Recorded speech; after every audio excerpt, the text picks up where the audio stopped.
Welcome to Crying Out Loud. I'm Dr. Laura Berman, and this is your grief companion. Join me to learn how to soften the pain, steady the nervous system, and connect to your loved ones on the other side. None of us were meant to grieve alone, so let's cry out loud together. So I'm crying out loud. I'm not holding it in. I'm shrinking my heart. I'm really excited about this episode of Crying Out Loud because we are talking about the convergence of two things that can wreak complete havoc, that do wreak complete havoc on women's lives and on grievers' lives. We are going to talk about the intersection between menopause and grief. And I'm so excited to introduce you to our expert joining us. Zanne Hollingshead is a trauma-informed well-being advocate. She's a certified life coach. She's a peer group facilitator and community builder trained through Martha Beck's, who I love, Martha Beck's world-renowned Wayfinder life coaching program.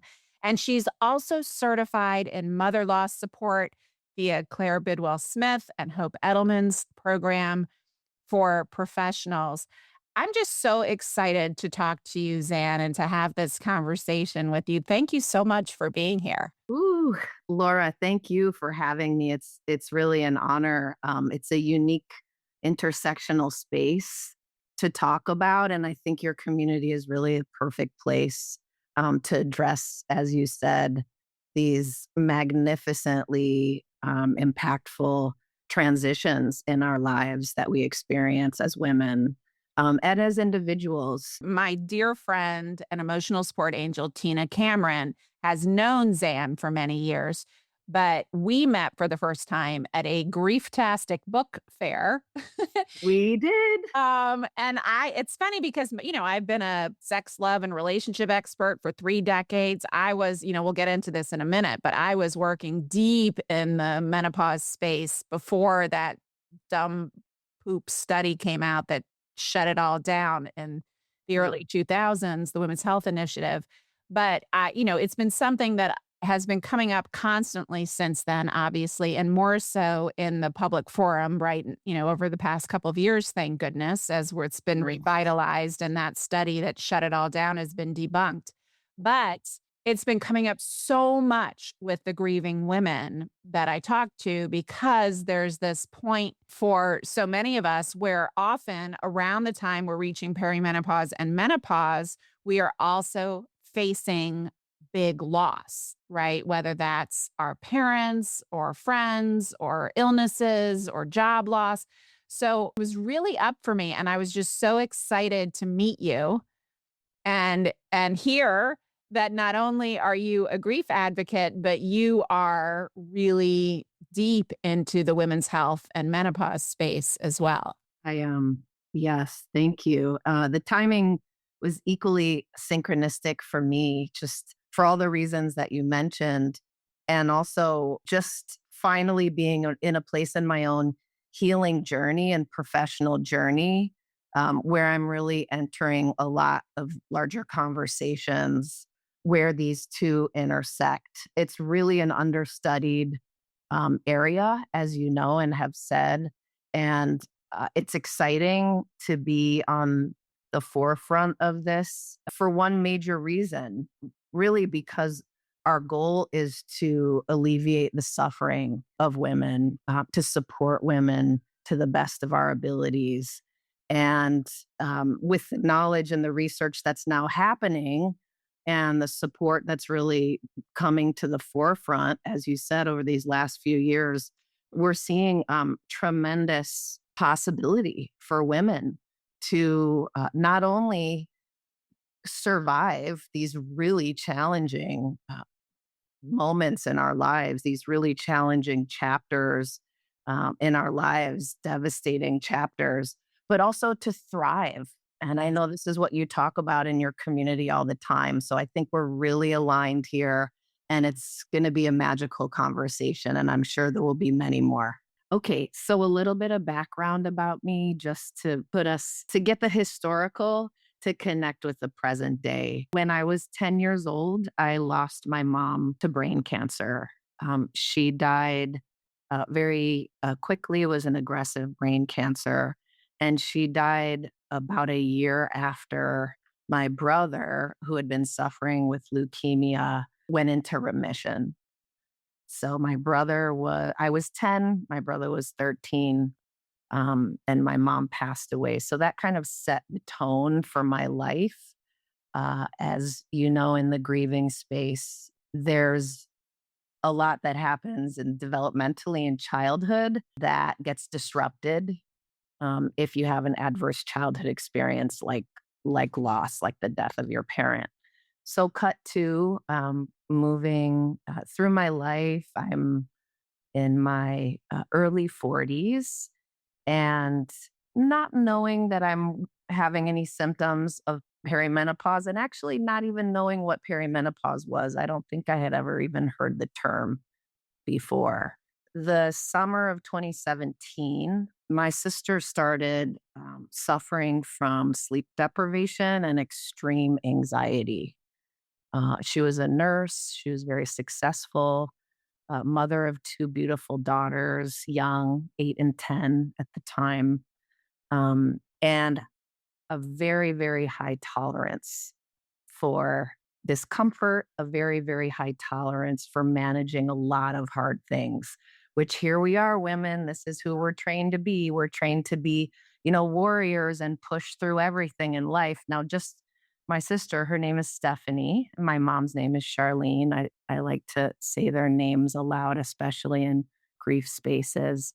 My sister Stephanie had been 18 when when our mom died. And she was really a rock for me. She was my support system, and she really enabled me to move forward as a young girl trying to find my way through the world. So she was 49 in 2017, having these tremendous and very unusual experiences of anxiety and panic attacks. And she had no history of mental health challenges. She had never been clinically depressed or anxious in any way. And she went through what was then the traditional, and in some cases, unfortunately, still the traditional protocol for support. She was given several medications, not hormones, that weren't helping her. And her medical team was not menopause informed and really didn't put together at all that she was 49 and going through menopause. They didn't put it together. And it was a very short and very painful summer. And in 2017, October, my sister died by suicide during her menopause transition. And for my family, for her children, it was devastation that only this community can understand. And still, people didn't understand what happened. It didn't make sense. So what did I do as her younger sister? I was 41 at the time. I said, I don't know if I'm allowed to swear on here. You can swear. You can bleep me out. I said, what the fuck just happened? It made no sense to me. And I said, if it's the last thing I do on this planet, I'm going to get to the bottom of what just happened to my person. And so I went out on a quest. And as you know, because we're 8 years later now, there's still not enough data or conversation around the mental health implications of menopause. So you can imagine how difficult it was for me to find any corroborating evidence, anyone even talking about this. At that time, the internet hadn't blown up with these conversations. No one was talking about menopause online. I was an active social media participant at that time. There were no conversations, none. And so I just became like a citizen scientist. I was just digging into research, Googling things, and we didn't have AI then. So the Google wasn't Gemini, which puts together data from all over the internet for you. It was really me sleuthing and trying to get to the bottom of what this was. And so, what's interesting about my entrance into this space is I was thrust into it by my sister's devastating experience with her mental health challenges in perimenopause, which is not uncommon. And at the same time, I was actually going through early perimenopause and I didn't know it because I didn't know what perimenopause was. I had never heard the word before. And because the symptoms of menopause are so gradual and they usually take about 10 years from the beginning of perimenopause until you stop your cycle and officially enter menopause, that the early stages of your hormonal roller coaster, you're taught to just dismiss and disregard. Oh, I just didn't sleep last night. Oh, that person's just annoying me. Oh, I'm just frustrated because my neighbor was playing their music too loud. We're not associating with a lot of our early symptoms. We're not associating that's related to hormonal change that's happening, that's coming for us. And we haven't been educated at all for a few reasons. One, as Dr. Laura said, the research that they did with the 2002 Women's Health Initiative just really devastated the progress that had been made for midlife women's health and hormone support. But also, uh, the other the other reason is I'm having a perimenopause experience. I'm having a word loss. We learn these tricks as we go. It's like, okay, I can't think of the word. I'm just going to keep going. But we're finding ourselves at this place where we're really trying to change the narrative. Aging has always carried taboo. We've been taught to resist aging, avoid aging, worship youth, and at the same time, we've been taught to endure as women. We've been taught to manage the weight of the world. Everyone in our families were taught to manage and often at times internalize without asking for support. And so I'm finding myself in this place, 41, searching for answers, not realizing that I'm actually going through perimenopause Right. and dealing with the grief of my sister's extremely unexpected passing. No one in a million years would have seen this coming for her in her life. That was beautiful, and there's so much to unpack there. I mean, I wanna, like, dig into so many veins of what you said, but, first of all, thank you so much for sharing your story and sharing a little bit of your sister and your mom with us, and, you didn't get into this, but I've heard other interviews you've done, and I thought it was just also, such a powerful piece of the story that your sister Stephanie passed. At least one of her children was the same age as you Yes. were when your mother passed. Yeah. And then you're now with your second mother figure who basically stepped into that role after your mother died suddenly and tragically and traumatically. Not that it wouldn't be tragic and traumatic at any age for a child. But then your sister steps in, who's 8 years older and is this mother figure, and fast forward to 8 years ago, and then she dies very suddenly and tragically, and now you're stepping in, I'm assuming, with her children.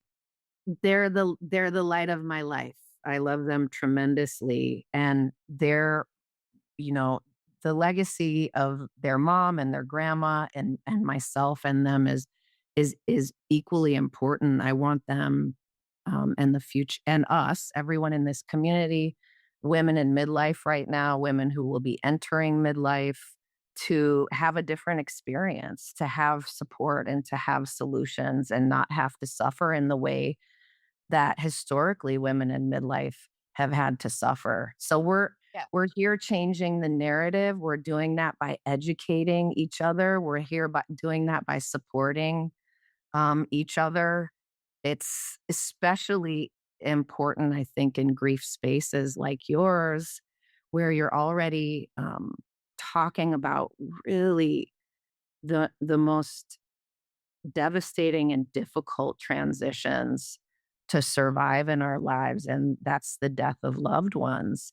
And then the intersection of having to do that at the same time as we're experiencing this tremendous hormonal transition.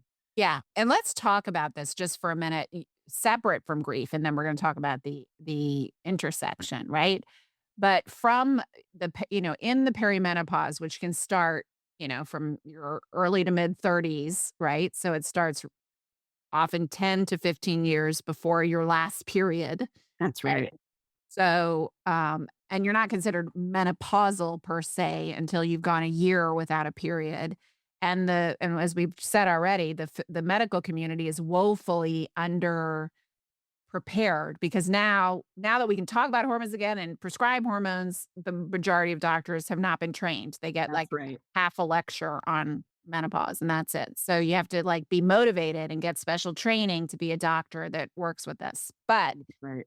I believe, and I certainly shepherd enough women through this now, that if we are educated about the symptoms and about what works, we can become our own advocates. That may mean we have to go through a few doctors first to find the right one, but we can become our own medical advocates. So I want to get into a little bit with you, Zan, not only some of the solutions, which we'll get to eventually, but even before we do that, there are, a whole slew of physical symptoms, but, as you can attest even from your story and what happened to your sister, very significant. And every woman is going to experience this differently and has nothing to do with how your mother did. That's a myth. So many different factors, many of them mysterious, go into how we experience this and when we experience it. But I think it's really important to recognize the symptoms of it and Right. what kinds of symptoms may come up emotionally, physically, maybe even spiritually. I feel like there's a spiritual transition. It's in Chinese medicine, and I just want to say this real quick. Yes. Please say it. They say that the menopausal transition is difficult because for a woman's entire life, her chi is your life force, right? Her chi is flowing toward the center of her body, toward her womb. And what happens in the perimenopausal menopausal transition is that train of energy that's been going in that one flow for 40 years or whatever, 35 years, now has to change directions.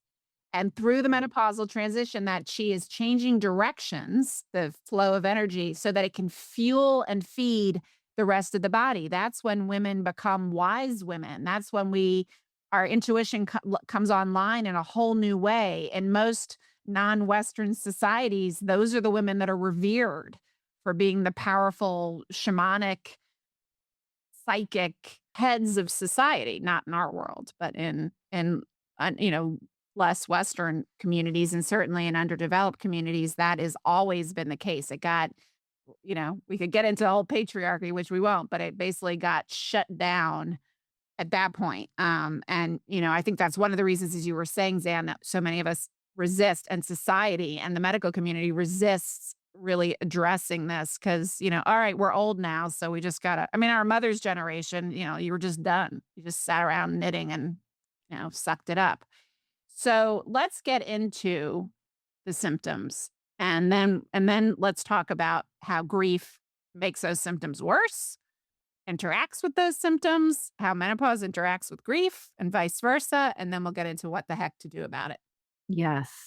Thank you. Yes. And thank you for sharing, history and philosophy and approaches from all angles. I think it's really important as we're reframing how we understand something that has been so dismissed for so long or not deemed as important. It's really important to look like zoom out and look holistically at how the rest of the world and historically in places that have a lot older histories than we do here in the US have had and different modalities of health and approaches to health have seen this time this really important time of transition in our lives. So symptoms, I think there are like 152 that are end growing, because this is we're tallying,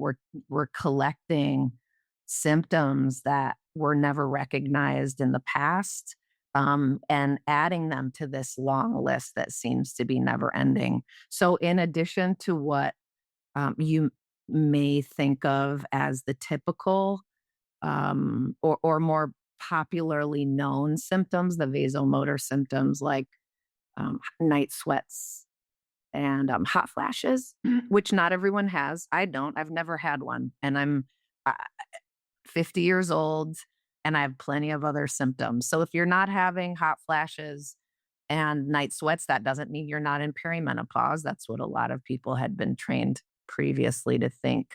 But there's cognitive function challenges. So there's brain fog, there's word loss, which you witnessed me having. You forget your neighbor's name who you see every day out of nowhere. And you're like, what is happening to me? I know this person. I've seen them every day for 30 years and I can't think of their name. So recall, memory storage.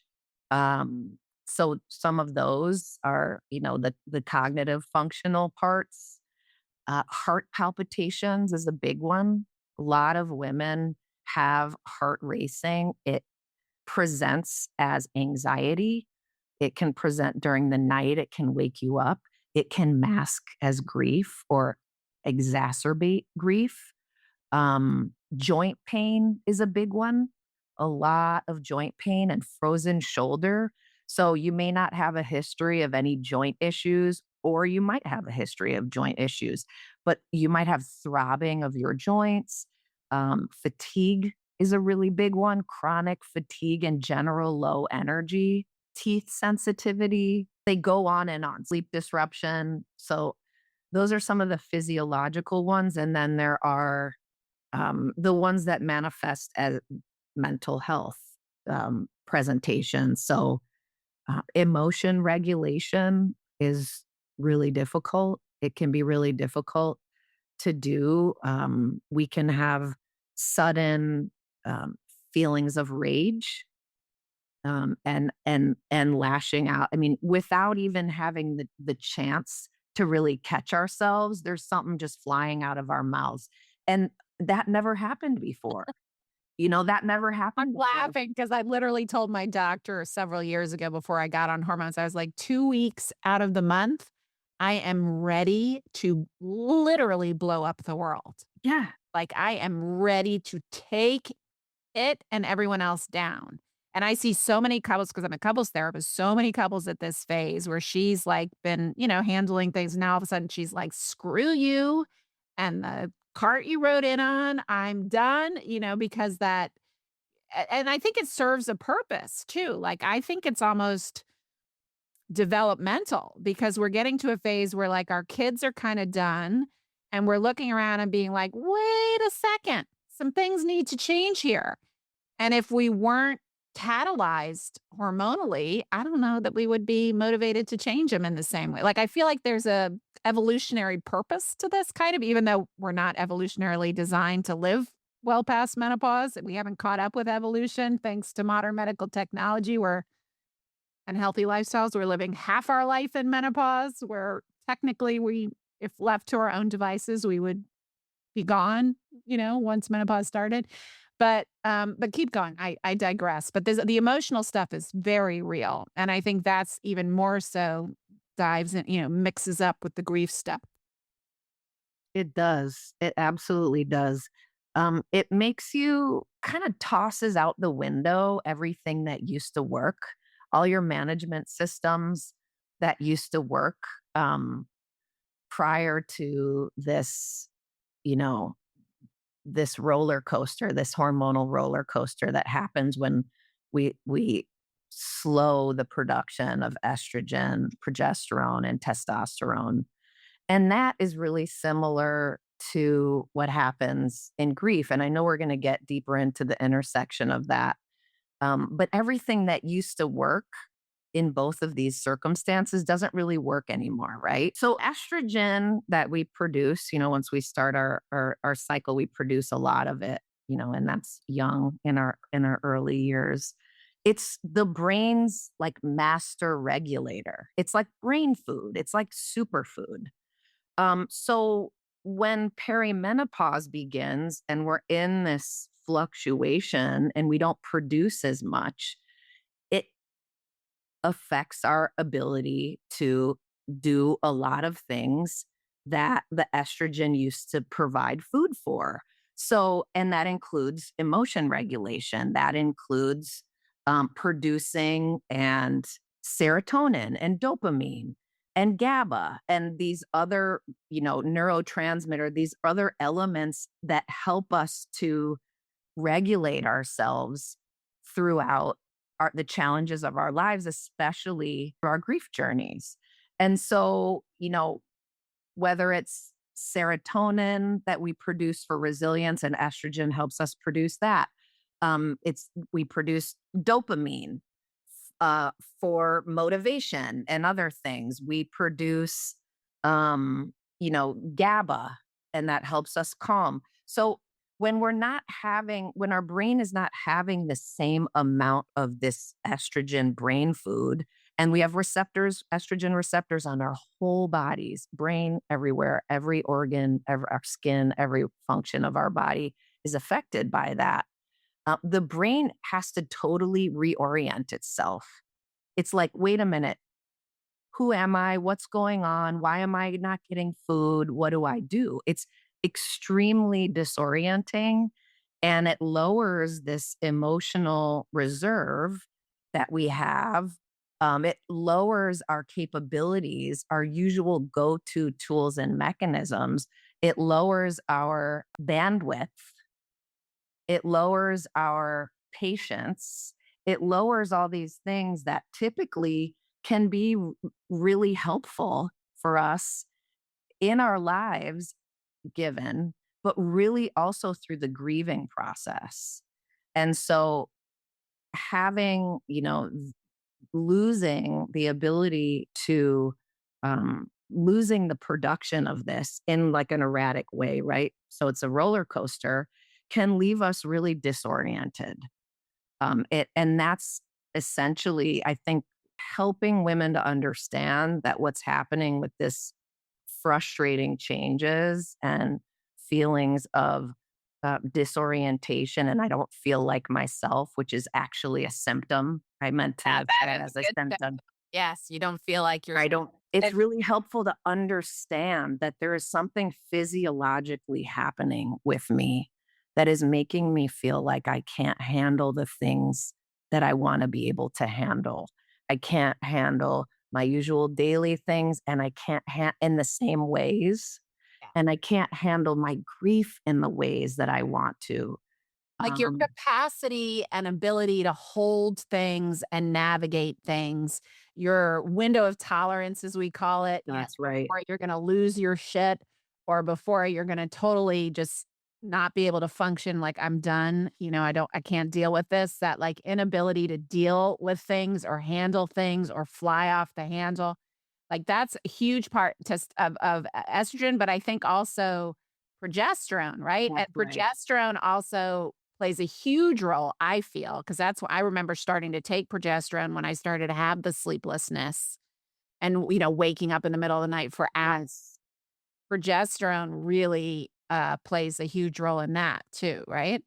It does. It has a calming effect. So for those of us that take bioidentical hormone replacement therapy or menopause hormone therapy, as it's more recently called, we take progesterone, micronized progesterone in the evening for that reason. It helps give a calming effect. It helps us sleep through the night. It helps when there's a, 4 a.m., some sort of estrogen spike and we wake up. That's what's really important, guys, to know about perimenopause, especially, is that, it's not like a gentle, consistent decline.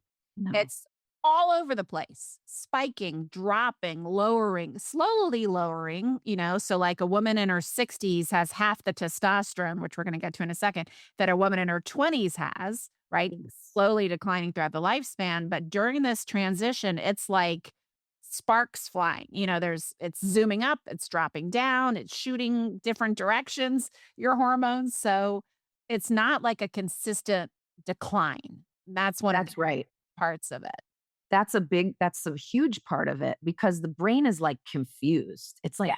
wait a minute, what's happening? Like I'm getting some and I'm getting it inconsistently but I'm not getting enough. I'm not getting as much as I'm used to make all these other systems work as we had come to rely on them through our 20s, our teens, our 20s, our 30s, and sometimes into our 40s.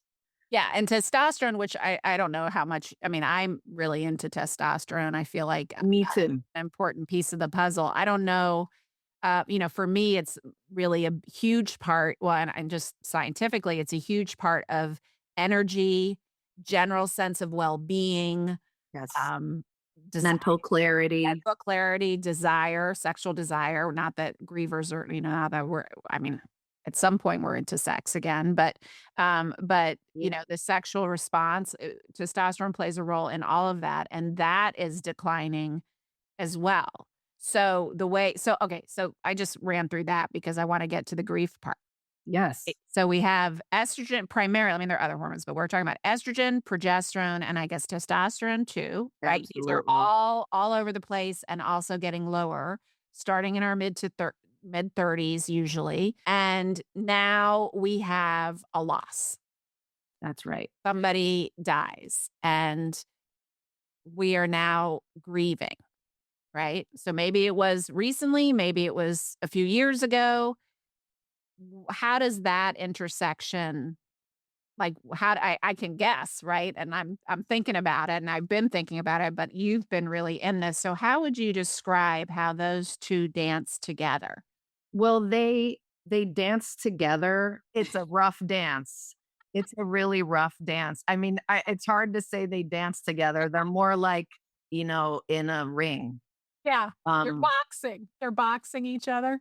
they're really amplifying one Yes. another. Yes. They're amplifying one another.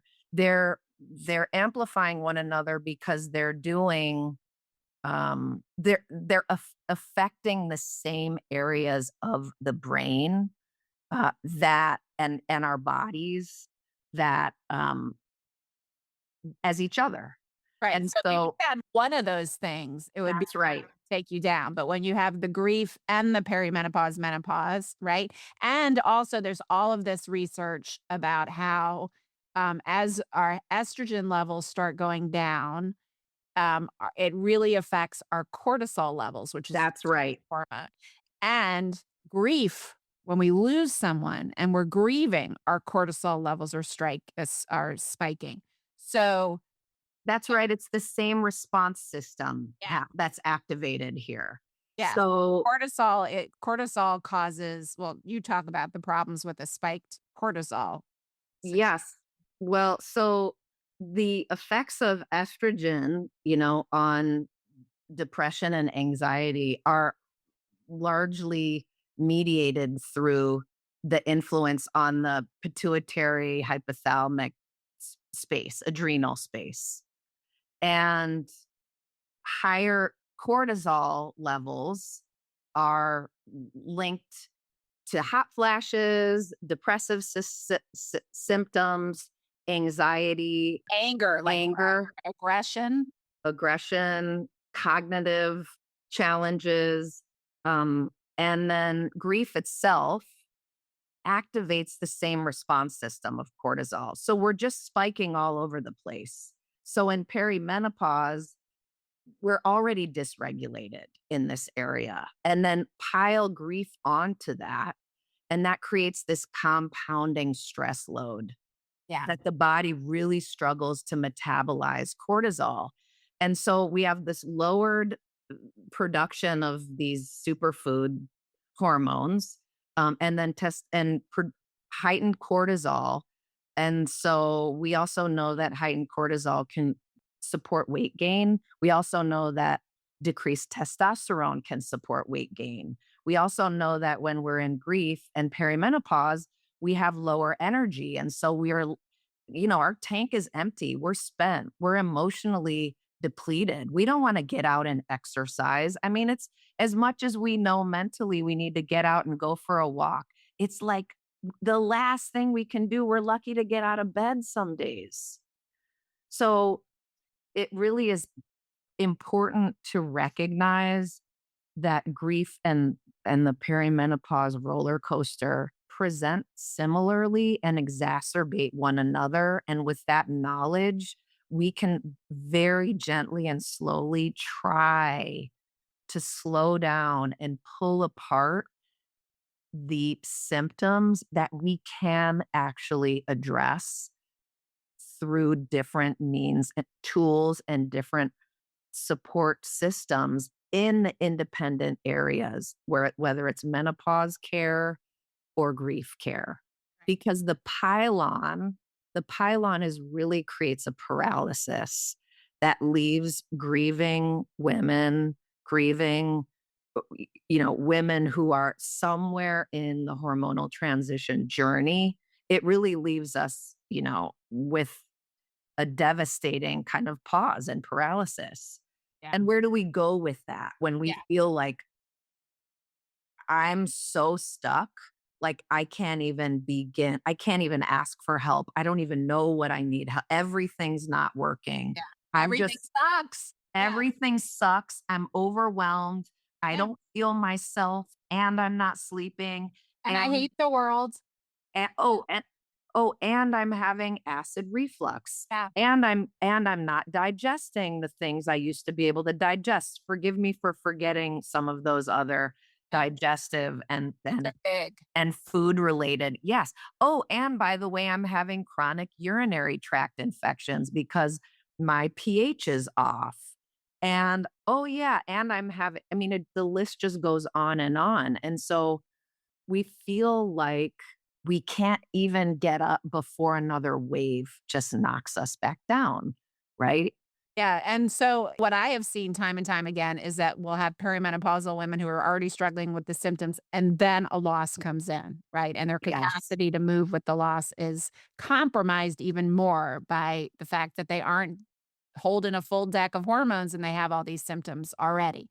Then we see lots of women who are grieving and in the middle of the grief transition and then start getting all these symptoms. So we've outlined not all 100 and however many, but a lot of the symptoms that happen and a lot of the ways that they show up very similarly, but just magnified now when you've got the perimenopause and the grief. So it sounds to me like they make each other worse.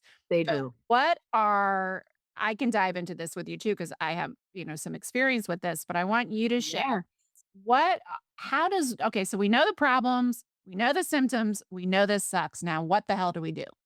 My first approach in both of these areas, because both of these areas are connected and independently extremely important to me, is finding a way within our own journeys to slow down where we can, find a way into gentleness.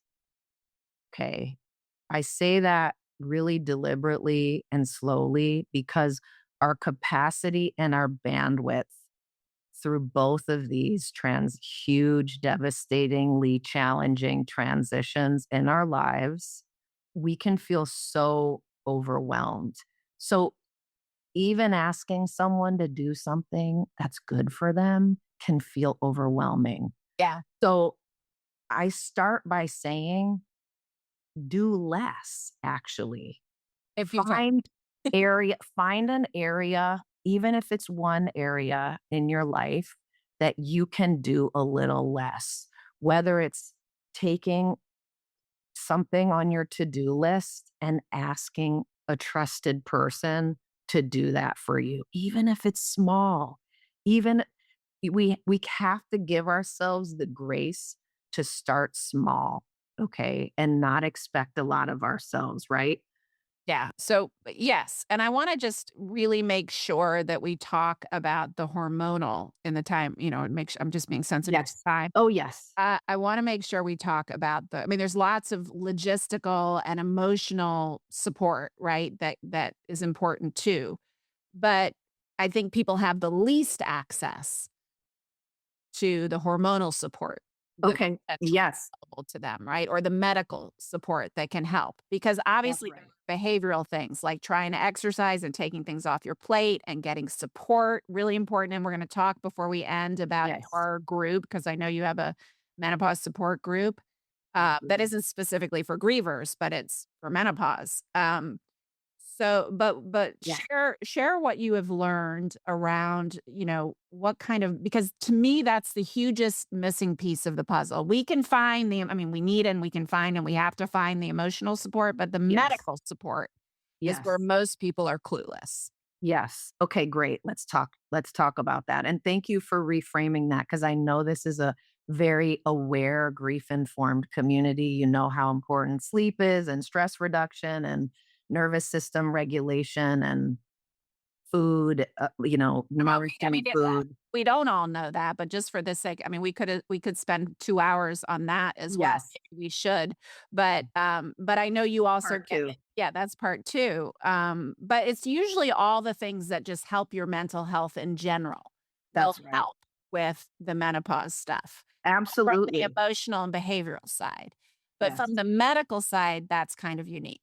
Yes, it is unique. And I'll say because I'm not a clinician, Yeah. I'll say that this is not medical advice. I always say that before I talk about, what I do and what I know. Yes. So bioidentical hormones have made a huge reentry into the health space in the last few years in particular. Bioidentical estrogen, estradiol, can be delivered to you to ease the roller coaster, to give you a consistent amount of estrogen in your body so that it alleviates some of these symptoms that you're having because your brain is saying, where's my superfood? Where are the hormones I'm used to operating with? Where, I don't know what I'm dysregulated. I'm starving essentially. Yeah. So you can supplement. This is bioidentical. This is something that you already produce in And your by in your life naturally.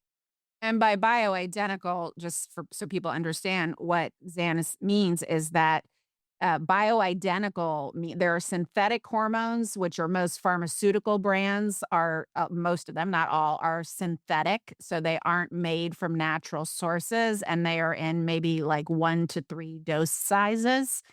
And then there are bioidentical hormones, which are hormones that are made from natural sources. They're still synthesized in a lab, but they're made from natural sources and they are given in a kind of customized way. So, what the doctors, and we're going to talk about, I have some ideas, but hopefully you do too, of where you find a doctor that can help you with this. Now that it's back out in the community and doctors are prescribing again, you can find doctors who take insurance, in their practice who can help you with this.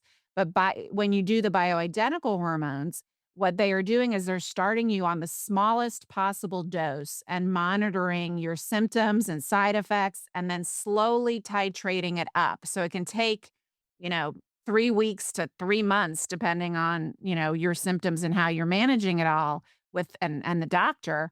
But you eventually get to a place where you start feeling better. And it sounds like you too, Zan, feel like that is the ideal way to do it, the bioidentical way, Yes. because you're starting off with the lowest possible dose, you're taking the least possible amount, and it's really kind of customized to you.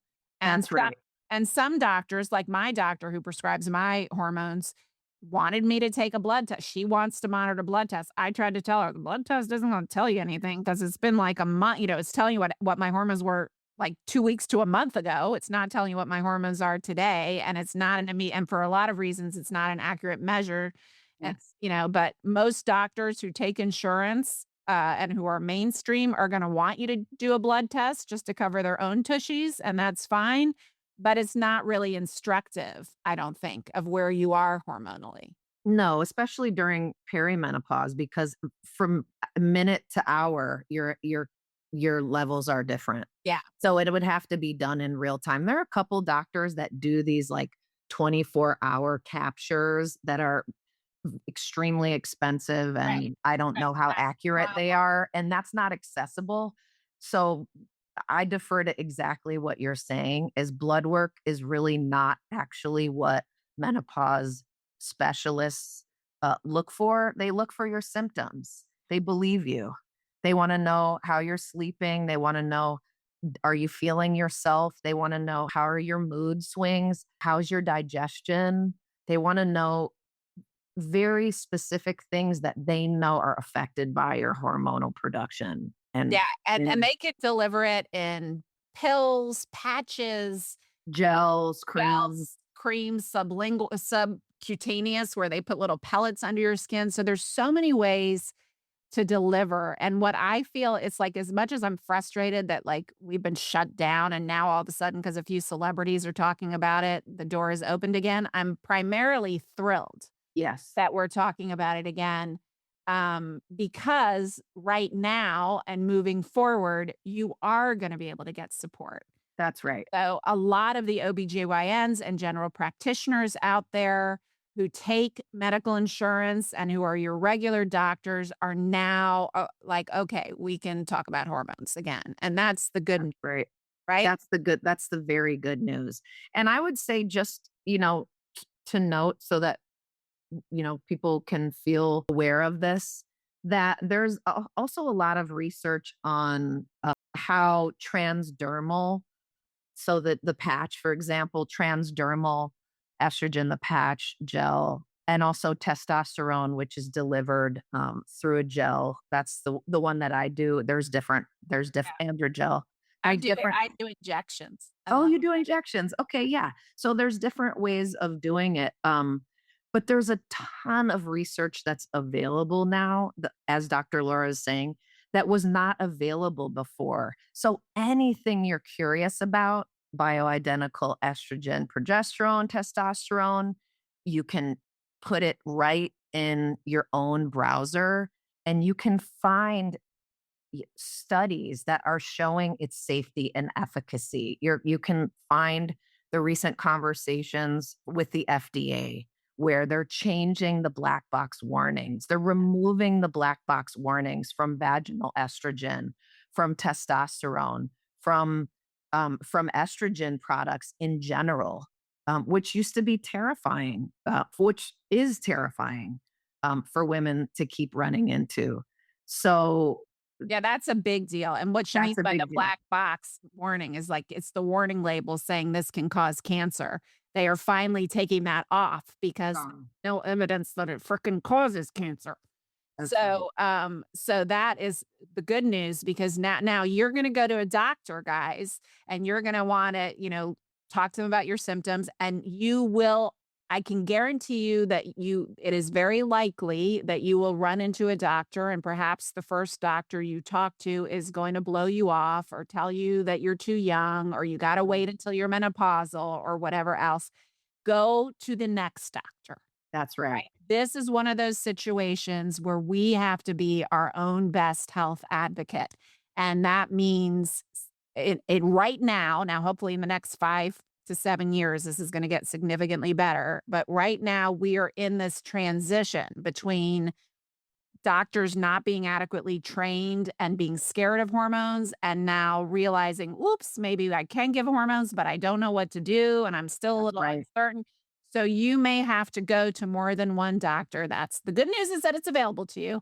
The That's right. bad news is that you may have to go to more than one doctor, and to expect that for now. You are That's on right. the cutting edge now Yes. of the menopausal support and perimenopausal support revival. That's But that right. does require some advocacy. And if you are for anyone listening who is in a more remote area, if there aren't a lot of doctors available, period, let alone menopause specialists, The good news also is there are online platforms. There are online platforms that have telehealth menopause specialists. I work closely with some of them.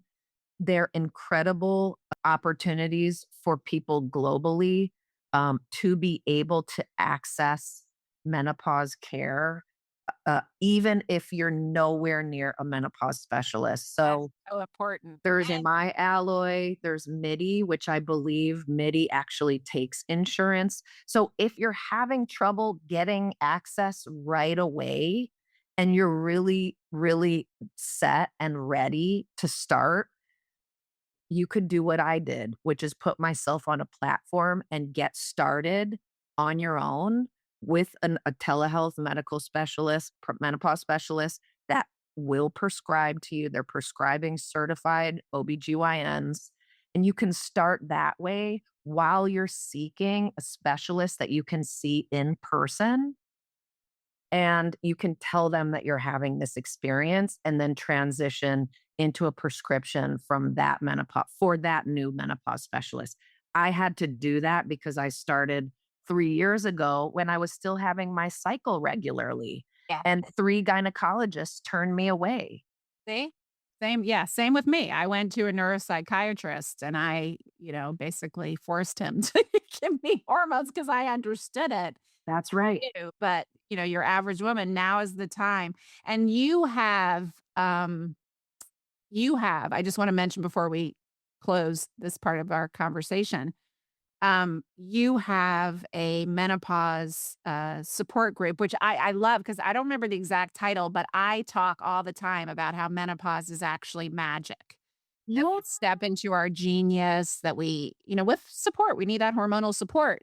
But there's so many gifts on the other side of it, So of many gifts. intuition and wisdom and freedom and not having to deal with a period and not have to worry about getting pregnant and the psychic powers that come online. Like there's so much cool stuff that happens in menopause. And you have a support group, not only to talk about all that stuff, but to support women through this transition. So what is that called? And we'll put it in the notes as well. Okay, awesome. Yes. So my support space is called Midlife Magic.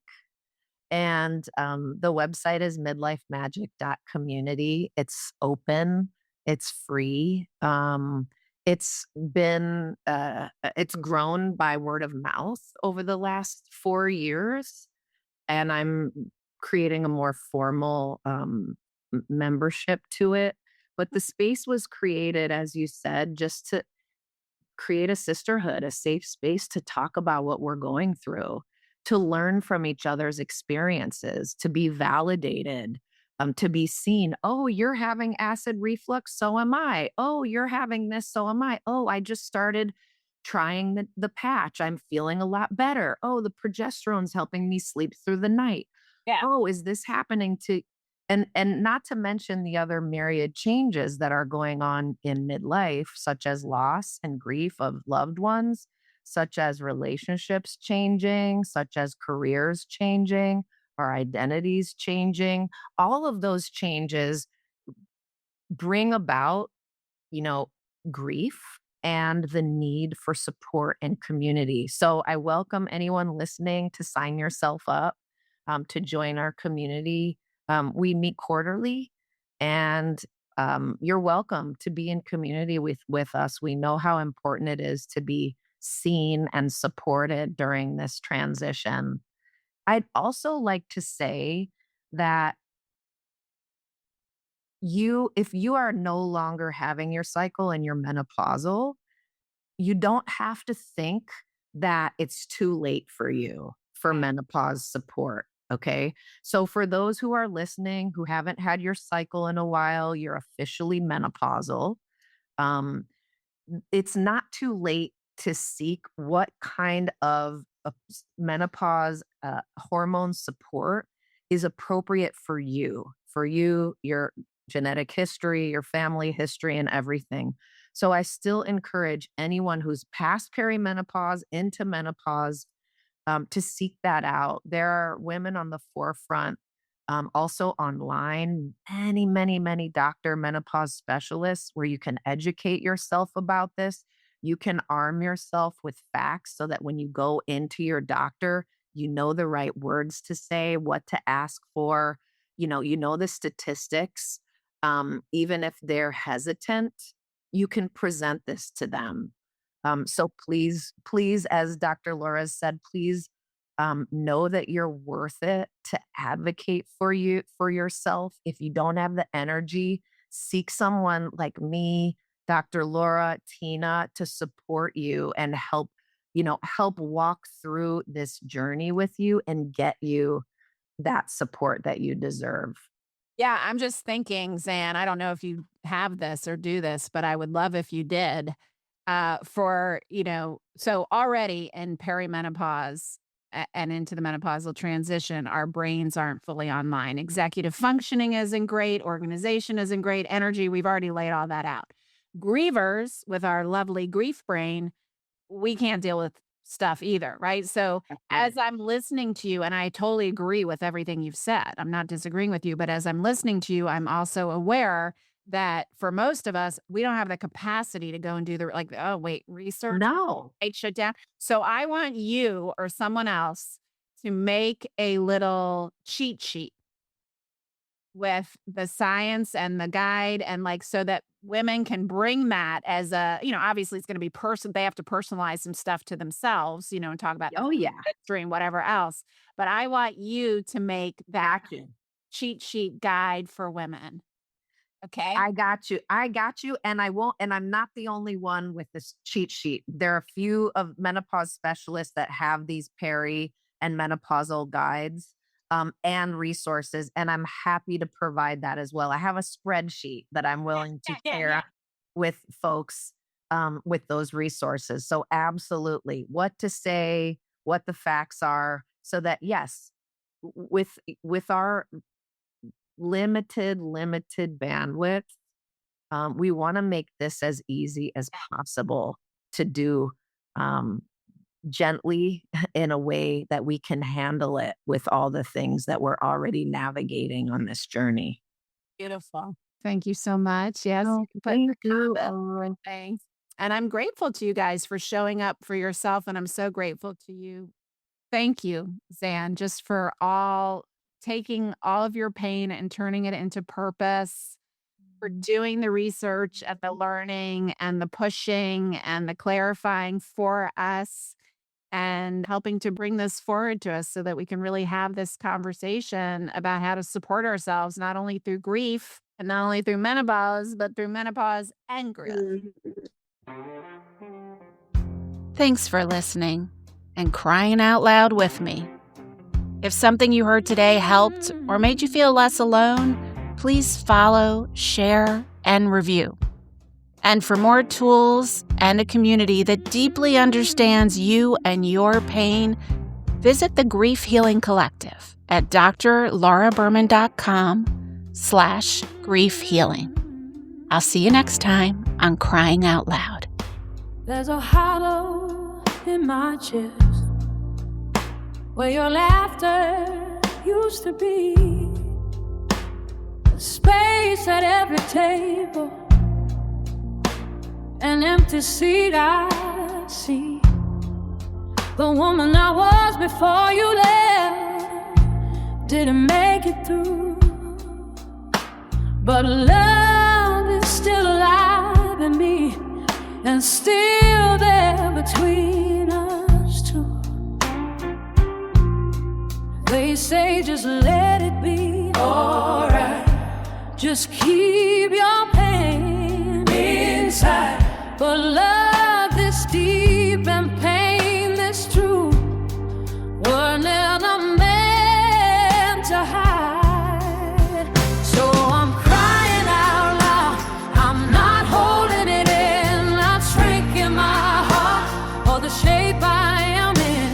If grief is the echo of love that resounds, then I will love you crying out loud. Ooh. Some days grief's a tsunami, some days it's just a wave. Some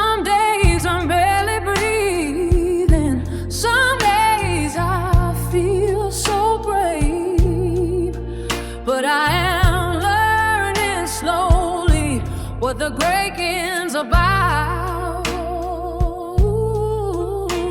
The only way to freedom is feeling it out.